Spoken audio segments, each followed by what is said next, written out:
This podcast is produced by the Center for Deployment Psychology at the Uniformed Services University of the Health Sciences. The views expressed are those of the speakers and do not necessarily reflect the opinions of the Uniformed Services University, the Department of Defense, or the U.S. government. In addition, references to any specific companies, products, processes, or services does not necessarily constitute or imply endorsement by the Uniformed Services University, the Department of Defense, or the U.S. government.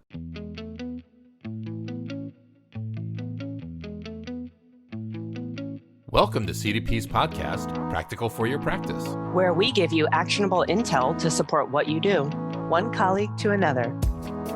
Hello, everyone, and welcome back to Practical for Your Practice. Yeah. I am Jenna Ermold, and that you heard is my fabulous co-host, Dr. Kevin Holloway. How's it going, Kevin? Going well. I'm just so excited that I had to say something over the top of that intro. So I got to introduce you that way. It's Yeah. pretty cool. We have an episode today that I'm very excited for, and I feel like I'm going to learn a lot and get a really important update. But before we do that, guess what we have? That's right. Go for it. A listener question. Yes. I know. Pretty exciting.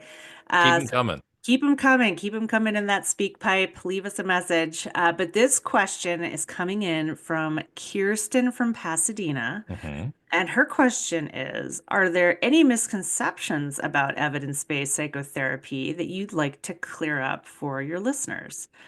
Ooh. That's a really nice tee-up. Yes, it I is. think there's a lot of misconceptions about evidence-based psychotherapies that I would like to clear up. How long do we have? I know. So I'm going to take a quick wag and then you can. I think Sure. one misconception is they're rigid and inflexible. And I think one thing we always like to emphasize is case conceptualization, what your client is bringing into the room. The nuances to their presentation really shape how we engage in an EBP. Mm-hmm. And we want to use their specific examples and what's keeping them stuck to really sort of shift, how we're examples of what we're doing or exercises that we're assigning. So I think that flexibility piece is huge. What's yours? I think mine is similar to that. I think sometimes evidence-based psychotherapies or protocol therapies, but I mean, evidence-based psychotherapies are usually protocols, get a bad rap because there's this perception that we're talking about a checklist of say this thing, give that form, show them this picture, this diagram, whatever. Yeah. And if you check all the boxes in the right order, that you've done a good evidence-based psychotherapy. And of course, I mean, it comes down to that sense of rigidity. But Yeah. there's a lot more flexibility here. Like these protocols are protocols not as in a script, but as in a make sure you hit these things, or this is kind of a general approach to Scaffolding. Right. Yeah, scaffolding. Kind of general approach to approaching this thing and dealing with the specific personal individual nuances that the person brings into the room. But all the content is from your client, of course. So yeah. Absolutely. All right. Well, we like to keep those short and sweet. We could talk about lots of different nuances of those, but So that could be its own episode. I don't want to take any more time away from our amazing guest that we have today. We would love to welcome to the podcast Dr. David Cooper, who is the Executive Director of Therapists in Tech, and very importantly, one of our fabulous presenters in our annual Evidence-Based Psychotherapy Conference. So welcome to Practical for Your Practice, David. Do you prefer Dave or David? Just don't call me late for dinner. I'll answer to just about Okay. anything. All right. Excellent. But no, it's so great to be here with you both. I love talking about tech and obviously, it's been a big part of my career. So I love sort of demystifying, talking about it with folks in our career. We're not necessarily a tech forward career, right? We got Right. into this to deal with people and, even those of us who are more data minded aren't necessarily even cutting edge technical folks. So always good to help serve as that bridge to what's going on in like the larger digital health space or technical issues and things like that back into psychology. It's really true. Like I get the sense from a lot of colleagues that there's this almost like a little bit of fear, if maybe Sure. fear is too strong, but some nervousness, some hesitation about engaging with tech. Just either this nervousness that I don't know enough about it, I'm going to mess it up, or I'm not going to know how to use Yeah. it well, or worse, this is going to replace me, or it's going to Yeah. unethical and it's going to do a bad job. Like lots of kind of, misconceptions we were talking about with EVPs, but around tech too. Before we go any further, I do want to kind of like ground us in Yes. everybody. Yep. So our Back it topic on up. for today, because we're so excited, we're already talking about it, is the evolving role of AI in mental health, and a really important role that David serves is he's a member of APA's Mobile Health Tech Advisory Committee. Hmm. Right? Did I get that sort of Yeah. correct? Yeah. And you recently attended a meeting, and our discussion is going to center around some of the big topics that you all grappled with in Hmm. that committee. So that I just wanted to get that out before we get too much further. No, yeah, it was really great to just sit down with folks and talk, even at a high level, but then even getting in onto the practical issues of how do we do this? How do we approach some of this stuff?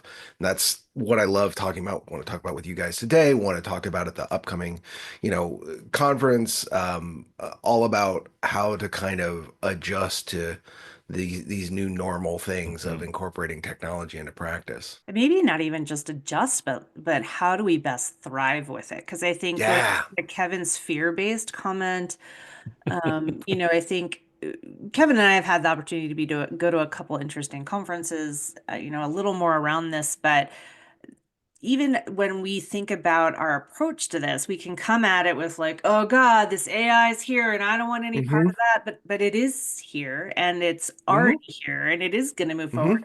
How can I best be a part of that?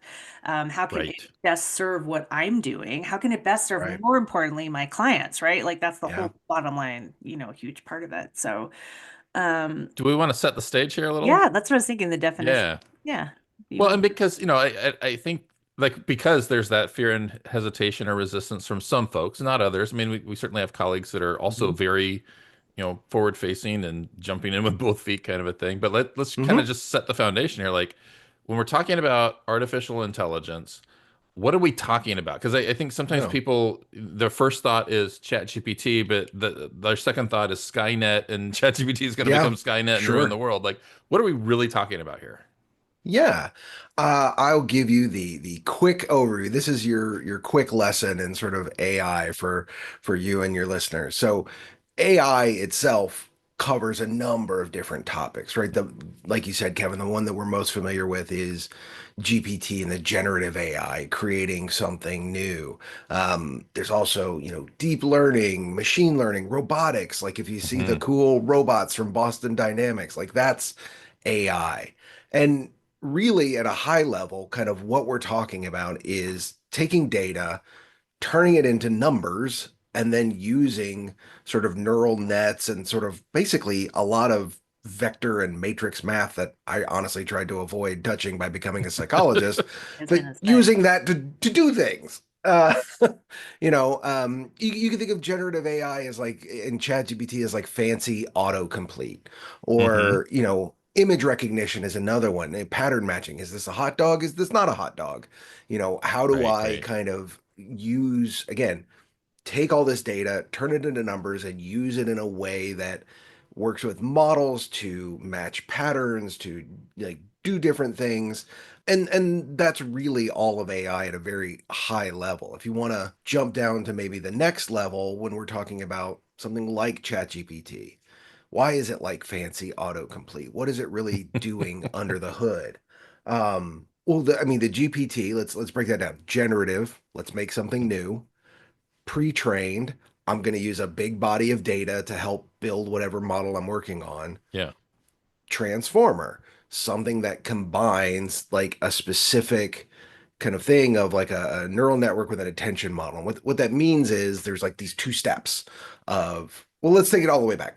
Start with data. We're going to take that data and we're going to transform it into like numbers or tokens, Hmm. right? We do a bunch of that fancy matrix math, turning into vectors and all the, eigenvectors, all the stuff you glazed over in statistics Hmm. in graduate school for the more clinically trained of us. And what that does is it helps separates out words like jump versus words like skip or hop or fall.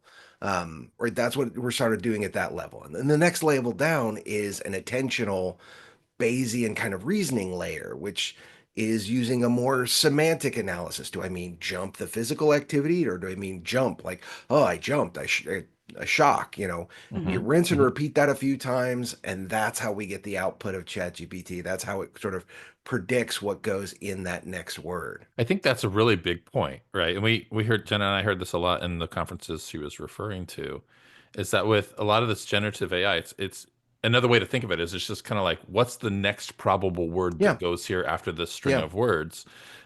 It's not necessarily thinking in the way that we think of thinking in humans. It's kind of like you said, really, really advanced, fill in the yeah, blank, right? yeah, And it doesn't necessarily pull meaning from that, but it sure feels like it to us because we look at its output, we yeah, are recognizing patterns, we're maybe even anthropomorphizing it a little bit, but you know, yeah. Okay, but gentlemen, my question is, what in the world does this have to do with psychology? Like, what in the Yeah, world? Everything you just described, and by the way, I yeah. never knew what GPT meant, so thank you. hmm, How in the world does this relate to what we do as clinicians? And like for our listeners who are in private practice and doing their thing, what does it mean? Like, what's the meaning for us? Yeah. Why is it Why relevant? should I care? Yeah, Why why should should I I care? care? Why should I care, Um, David? no, it's funny because I'm prepping a different talk with this very, around this very topic, and that's one of my slides is why should psychologists care? And and then, I asked the same question, why do psychologists care about the internet? Why do hmm, psychologists care about having a web page? Why do psychologists care about knowing how to use Microsoft Word? None of those things are inherently part of being in the room with a client? Do they make the work around that easier by helping us get clients, helping us do the day-to-day work? Absolutely. And I think that's the way I want our field to start looking at some of these tools, not as something that is necessarily going to replace them, but how do I use this as part and parcel of my tool set? How hmm. does this help make me a better psychologist? How does this help me help my clients better? And that's the end. I mean, that's really the end goal. Yeah. Okay, so that's why it matters. And I appreciate that because I do think that's maybe where part of the fear and the disconnect comes from Yeah. is Right. how we view this as either a tool and an augment, a enhancement versus Yeah. a replacement. And I think you can add on to that too. And let's be honest. So many of our colleagues are feeling burnt out about a Mhm. system that sort of Right. uses and abuses them. So one more thing to do is not on everyone's favorite to-do list. I got to learn one more thing. I got to add one more tool to my toolbox. And you factor in that, and this is something we talk about, those of us in tech that we talk about is as psychologists, as people we're trained not to do anything until we know how to do it, right? We're not necessarily taught to play and experiment. And Right. you talk about evidence-based practice, right? Like you don't get to do CBT until you prove that you know what CBT is, or that you Sure. shouldn't use these things until you take a test, right? And there is no test for a lot of this stuff. There is no, and then you always see people, oh, is there certification programs and stuff like that? And I'm kind of like, no, you just got to play with it. It's new. You don't need that. You don't need anybody's permission. And so Hmm. getting over that fear, I think, as a field is important for us. Yeah. Well, so I mean, for those who are maybe jumping in, then those who are kind of playing and exploring Hmm. and trying it out, like how is it being used? And I'm not necessarily saying what's Yeah, the right way to use it yet. We'll get sure. there, but like, how is generative AI being used perhaps by other mental health providers, psychologists, social workers, Yeah. folks like that? I see a couple different common ways. The most common way is notes, right? That Mhm. I think is everybody's maybe first experience with some of this is a lot of the platforms that either claim to write your notes for you, or Right. if you work in different settings, they'll uh rewrite your notes so that you can maximize your billing or what have you, right? There is that. I think that can be good, right? Where it lets Hmm. you focus more on being present with the client and not having to keep track of everything. I think it's still kind of tough because a question we get is, well, who's liable for that? And if I'm liable and I still have to review everything the AI does that really save me any time? Sure. The but and then you go on like, but another positive is if you're a training director or you're a site supervisor, if you have consistently coded notes for every interaction, that AI can then take those notes and allow you to assess for quality. Hmm. What's your adherence to evidence-based practice? There's companies that are doing this sort of, if I take all of your notes, what can I give back to you? So there is like that quality piece. There's a company called Upheal that does a post-session dashboard Mm. of you talked this much, client talked Hmm. this much. Here was the semantic analysis of what we said. You use this many happy words, sad words. There are other companies that let you query your notes. So you come back from vacation and you're picking back up with a client. You're like, where did we left off? Or they Mm. just mentioned this person that I think came up 6 months ago. Who is this? Right. And so that to Wow. me, again, helps me be a better therapist and Right. augments my practice. So I think that's going to be the most common way that most therapists are going to get intro into it. Um, the second is, some of that report writing, or again, even like engaging with it. Um, one of the first things I did was take some old psych data that I had and dump it into ChatGPT. And I was like, tell me about this patient. And Mm. it wrote a whole report for me. And so that's not great. But if you can, right? Like, so, okay, on the one hand, that's not good that it can do that. Right. And it was pretty accurate. But then I go, okay, well, then what about if I am maybe a psychologist doing assessments? We're hard pressed to do more than like one assessment a day. Like it's gonna take you, Yeah. even if you've got all your templates and you've got all your word stuff, you're gonna crank out maybe one, two a day if you're Yeah. like a real rock star. And you have to write those to the most common denominator, right? You have to write it for a medical audience, for schools, for parents, for the patient, and it just becomes That's this true. kind of amorphous mass. Mm. But what if you could write it once and then say, hey, ChatGPT or hey, AI solution, uh, write this into a school report for an IEP. Write this at a sixth grade reading level so that my client can understand it. Um, Hmm. Translate this into Hindi so that, I don't necessarily speak the language, but the parents can understand it. Yeah. Yeah. Um, that's all, again, not stuff Yeah. I can do and stuff that makes my clients better. Mhm. Um, and then I'll say the last way that I know some folks are experimenting with it is honestly as like a little bit of self-help and a little bit of Mm. supervision, right? Like it's somebody who's going to listen to you 24/7 and be present and always give you that kind of Rogerian positive regard of being able to say like, hey, I think what you're going through. If you're going through a particularly tough spot at work and you need something to vent, if you are, trying to sort through your own things. I think I um, played around with one where I took a bunch of Irving Yalom and Rollo May books and like uploaded it, and then now it's like my existential therapist kind of thing. Or Yeah. um, I've got a motivational bot that's like, hey, I don't want to do the thing. Can you motivate me to do the thing? And it'll tell me like, well, remember, like, okay, cool. Like it helps to self-reflect, that kind of Hmm. stuff. Hmm. Yeah, I'm thinking of a prompt. I have this colleague and he drives me crazy when I have to repeat something. No, I'm kidding. Um, but I never really Who are you thought about talking it about? I don't know, Kevin. So this brings us to a piece that's really important and obviously something you're going to talk about in our pre-meeting institute. Um, as you said that, I was both fascinated, excited, and then at the end when we were talking about like it can sort of reflect back things to you and it's not serving as a therapist but can motivate you and do these things. This is where the ethical stuff comes into play. And we hear the terrible Hmm. stories and the when AI went wrong and it gave really bad advice. And so, I know we're going to spend 3 hours in our PMI talking about ethics and everything that's changing in our behavioral health world. But, how do we ethically use AI in mental Yeah. health? And this is totally unfair because like this is like the 3-minute answer, and I know this is like a 1 day lecture. But what would you say to that? The 3-minute answer is we have done all of this before and we already have all the tools in our toolbox, right? Hmm. I think Kevin, you and I both worked with folks in the past who've gone through the very traditional telehealth, like back in like, oh, we Uh-huh. started using telephones to deliver things to patients. And it's like, oh, can you possibly build Yeah. up, a relationship with a person over a telephone? Is that Right. ethical?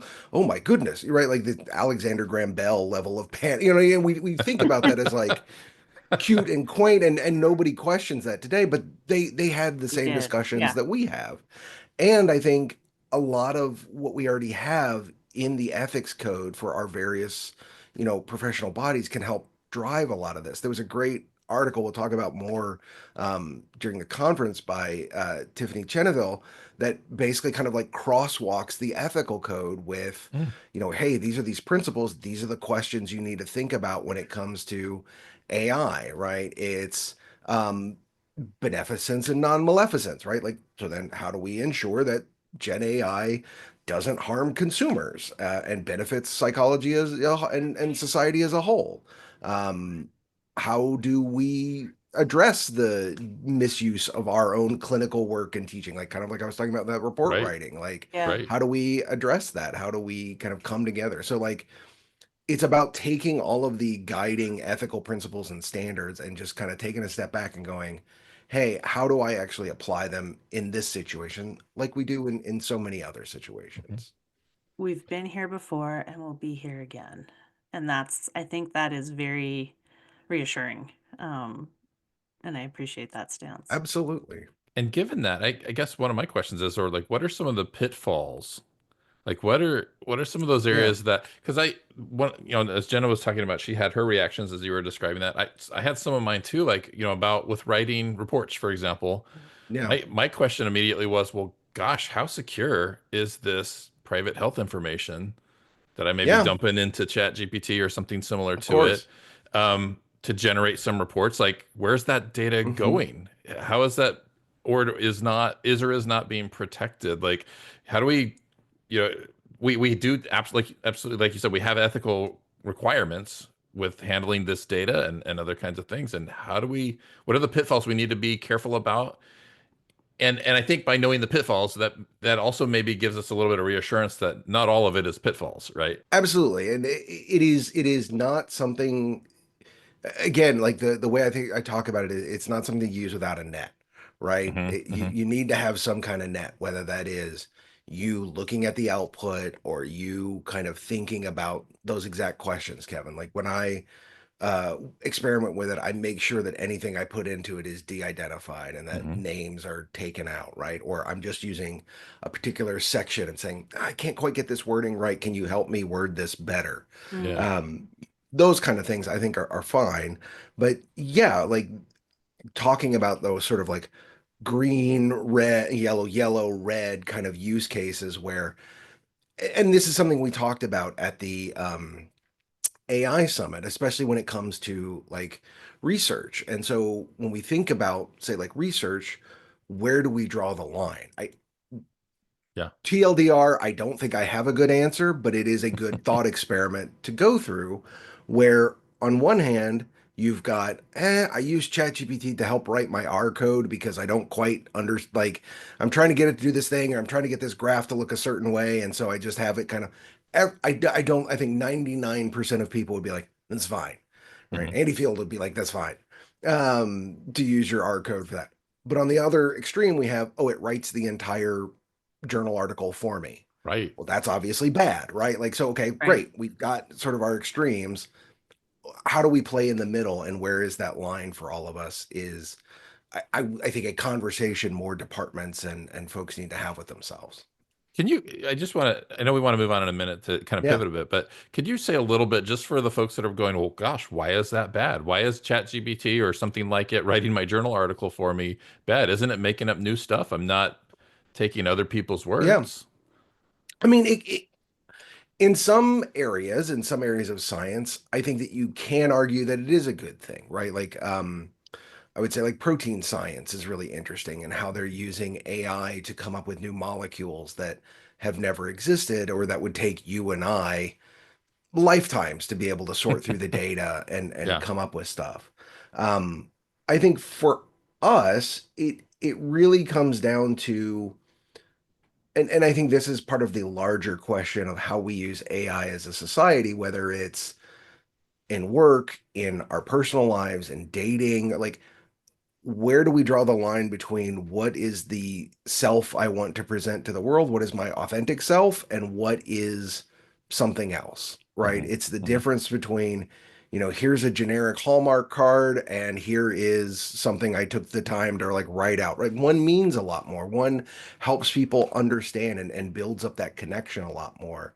Um, and for psychologists, like there can be really serious consequences for your professional reputation, for Right. your legal liabilities if you put something out that you haven't screened, right? I have nightmares about people, getting in court and being read back a transcript of their report where it's Right. clearly obvious, although I'm a large language model, I cannot say this, and then being like, did you review this before you sent it and entered it in as evidence? And like, yeah, that has serious ramifications.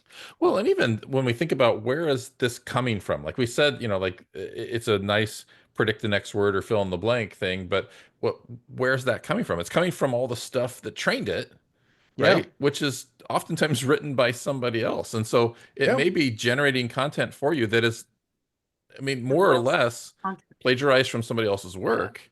Yeah. And, and so there is that risk. So we got to be thoughtful. Maybe that's a best word. Yeah. Thoughtful about like, in what ways are we using it? How are we presenting the output as far as, is it our stuff? Is it somebody else's? Because even unintentionally, inadvertently, we could be Hmm. plagiarizing in some applications. And it's dumb, right? Like Yes. it's smart in a lot of ways, but it's also dumb, right? Like Yeah. you see articles about it getting citations wrong, it making up whole papers Yes. out of cloth, right? So that's what I mean about when I talk about like working with a net. Like you can't just let it go nuts. You have to supervise. You have to be that sort of higher level reasoning center. Does this make sense? Well, and I think that actually brings us to the next point, which is, how do we add value? How do psychologists add value in the age of generative AI? Like, where Yeah. should we be stepping in? What kind of opportunities are there for us to look toward? Let's get away from all this negative stuff. How do we make good? Yeah. And where, Yeah. How do we where do can good? we grow? How do we do good and how can we get better? Like, what are the opportunities? And I think this is still something we're all trying to figure out. And again, we wrestled with a lot at the APA of how do we show the value of psychologists in the age of Mhm. AI when everybody can spin up their own AI quote unquote therapist or Right. have an AI girlfriend rather than pursuing real relationships. How do we demonstrate our value? I think that's something as a field we all need to discuss. And at the same time, I don't know if we worry a lot about psychics, right? But and AI is kind of the same, right? It can tell people what they want to hear, but it's not going to tell them what they need to know. Right. Right. Um, I think, you said, we as a people are really great at anthropomorphizing things. We're meaning making creatures. We can impart intention and emotion where there really isn't any. But for me, it's I always think about how do we incorporate tech and again in a way that is beneficial. For me, I think about it as like the exocortex, the part of our brain that lives outside of us, right? Mm. Like nobody remembers anybody's phone numbers anymore. It's all Right. on this. It's all on your phone, like email addresses, like what am I doing? Like all this stuff is outside of our brains. And I think AI can be one of those things. Again, imagine a world where you can get immediate supervision and review on every single patient of somebody coming in and being like, wow, you talked a lot. Like, what's going on with you about that? And being able to kind of self reflect after everything or see Uh, all of this data in aggregate across your entire, not only a single patient, but multiple patients and help you reflect on that as a psychologist. Like that's not something we can do without tech. Like That's that's fascinating. crazy. Hmm. it occurs to me too that we can be part of that training. Like we could choose to Hmm. say like, hey, AI is this thing and it's suspect and we're weirded Yeah. out by it. So you all do AI over there. We're gonna do psychology over here. And then what's training AI and developing AI and kind of moving it forward isn't we're not involved in that. Yeah. And Right. it's like it's here. It's not going away. How do we best be part of that so that it's trained and evolves and, turns into something that, again, we as mental health providers, whatever our field may be, we can feel good about that it's helpful and not off track. Like I think about the time that David and I worked at the National Center for Telehealth and Technology together a little bit. We overlapped a little bit. Yeah. And it was this great marriage of technology experts and mental health experts working together to develop Yeah. products. Whereas we also probably can all list off a whole bunch of apps or other Yeah. technologies that were like, it was clear there was a huge divorce between the coders and the mental health experts, right? And so there's this opportunity to be part of that solution, like help it evolve into something useful and accurate and ethical and all of those good things. And I think that is such an important point that I want to underscore because regardless, I think, of how we all feel individually about this current moment, our economic system, whatever is going on, I think a unfortunate fact of reality is if somebody can do something, they will, right? Like Hmm. if I can make an AI therapist, quote unquote, Right. and put that out there for people to use, I'm gonna do it. And somebody might stop me, but the damage will already have been done, right? So then it becomes so much more important for us to have a seat at the table, like you said, about how these things get built, to call out bad behavior when we see these companies. Like nobody even has a mental health background at that company. You're all ex Right. McKinsey guys or whatever. Like you just decided to do this thing. Like that's not cool. Hmm. And call that behavior out. And again, come at this as a collective rather than, you know, kind of trying to just have it be imposed upon us. Yeah, absolutely agree. And you really do, um in my cyber stalking of you, you have sort of really been a pioneer and out in the front with this field. And we're going to get to actionable intel in just a minute, which is sort of that, again, things we want people to walk away with. But as you may also know, our theme this season is Who's Got Your Six? And as you're out Yeah, here in front, trying to, be there on the ethics committee and move this stuff forward and answer the, big questions of the field, I feel like this is an important one for you. Who we have this theme because we want to reinforce to our providers, like you gotta have people that have your six. Like, going yeah, it alone in our field is really not so fun. So it could be personal, professional. We ask you don't say names because you're just going to make sure. people mad if you don't mention them in your speech, but um, your acceptance speech. But what's your sick Um, story?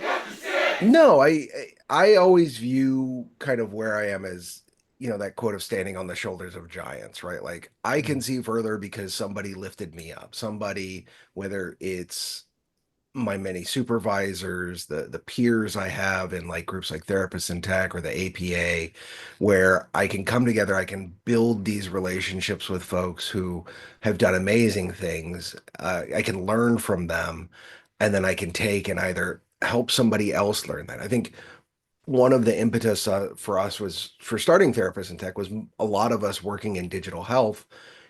Students used to say, well, how can I do what you're doing? I'm like, I don't know. I'm doing a job that didn't exist when I was in graduate school. I fumbled my way here. Here's how I did it. And so a lot of us, like, that was important to pass on to the next generations, that people didn't have to make the same Right. mistakes and do those kind of things. So I think all of the community of folks coming around this, I think that is having each other's six is, I think, a crucial component of at least the folks I know working on the digital side of this, because we're all in some ways kind of, again, working without a net, to go back to my other metaphor of we've never done this before. Yeah. We're figuring this out. Um, it's important to have those relationships to be able to be candid and go, did I screw up? Is this okay?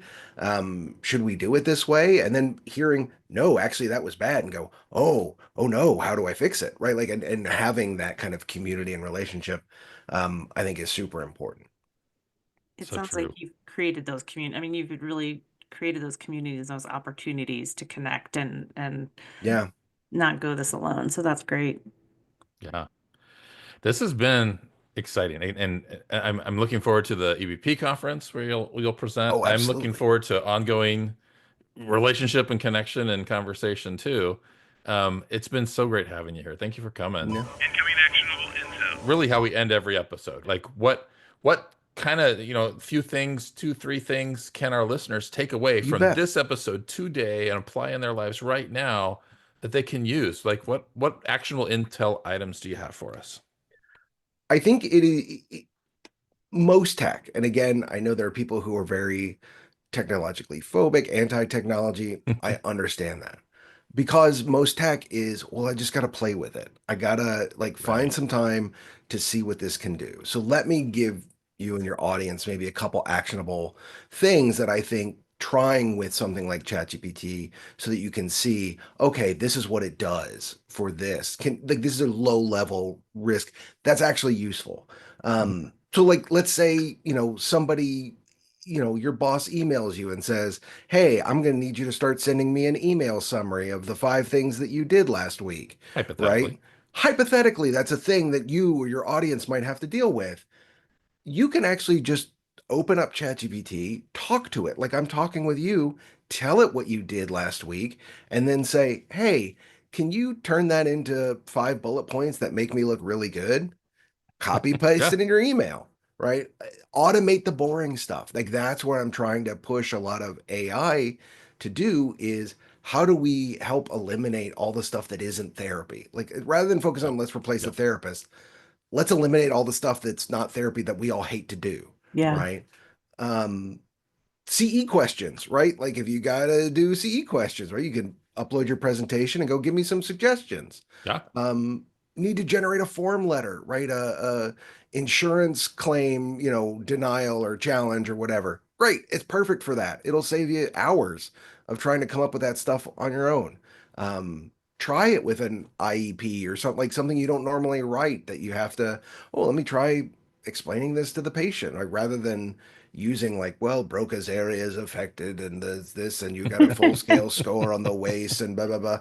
Like, hey, dumb that down. Like, how can I explain this in like a handout format? See what you get. I think all of that, helping a patient understand medical issues that are maybe even outside of your scope but affect them psychologically, right? Yeah. Like how diabetes can help like affect depression and sleep and things like that.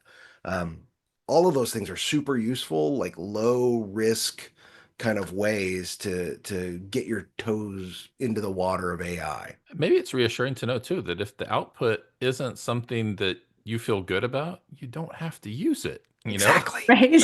You can tweak it. You can Yeah. edit Right. it. You can even say, make it, oh, that's not quite right. I wanted it more like this. Have it Yeah. do it again. Hmm. It's not going to complain. Just have it do it an infinite number of times until it gets it right. It's such a low risk thing to play with. And I going back to what you said before, we as a profession, if we think of behavioral Hmm. health culture, we're not, this is against our sort of culture where we need to have Hmm. supervision and training and this and approvals and Yeah. certificates. So, permission to play. Yes. There's no downside to it. I'm gonna throw out actionable intel, which is check out uh therapists in tech. I think it's Yeah, Yeah. please. really cool. I joined. I'm a Same. 2025 member, 2024. I don't know. But anyway, That's perfect. um, just the community of folks who are grappling with these things. And I have just learned a lot in the message rooms or in the self-promotion areas. So we'll Yeah. put the link to that in the Yep. show notes. But And it's all only clinically trained people, right? We have um, everybody from founders all the way down to grad students, but it's important for us that it's just clinically trained folks. Like we Hmm. take a broad lens to that, but I don't want scammy CEOs or VCs in there kind Right, of right. pitching somebody. It's like, no, this is us. This yeah. is community for us, and it's 3 to 4 thousand of us internationally talking about all this stuff. Folks who are interested in this. And like Jenna said, we'll have links and all of the references and resources that have been mentioned in the show notes, and then any others too, David. If you Yeah. want to add to them, we'll put those in the Pop show 'em notes for in. folks as well. Love to. I've got a great list of links about learning about AI and like how it works. There was another group I was in that put together this laundry list of resources for folks to learn more. So I'll include that as well. Uh, Fantastic. That's great. Well, thank you so much. We've been wanting to sit down and chat with you for a while, and we had to push it back. That was on us. But we're so glad that we got to sit and talk to you today, and Worth the wait. we're really looking forward to your presentation coming up in May. So thank you so much, David Cooper, for talking with us today on Practical for Your Practice. Thanks And for Kevin, coming. yeah, thanks for co-hosting. I got a word in edgewise every once in a while, so that was good. Okay. That was good. Okay. Good. Oh, it's tough. With your T2 reunion. But anyway, and for all you out there, thank you for taking a listen, and we hope you listen again. And as always, stay curious. And mind your EBPs. Bye, everyone. Remember, we love hearing from our listeners, so leave us a message on SpeakPipe or send us an email. Both can be found in our show notes. Our theme music is Failed Attempts by Nitro, and our administrative assistant is Bree Mercer. Thanks for listening to Practical for Your Practice. If you like what you're hearing, please feel free to follow us, rate this episode, and share it with others. Until next time,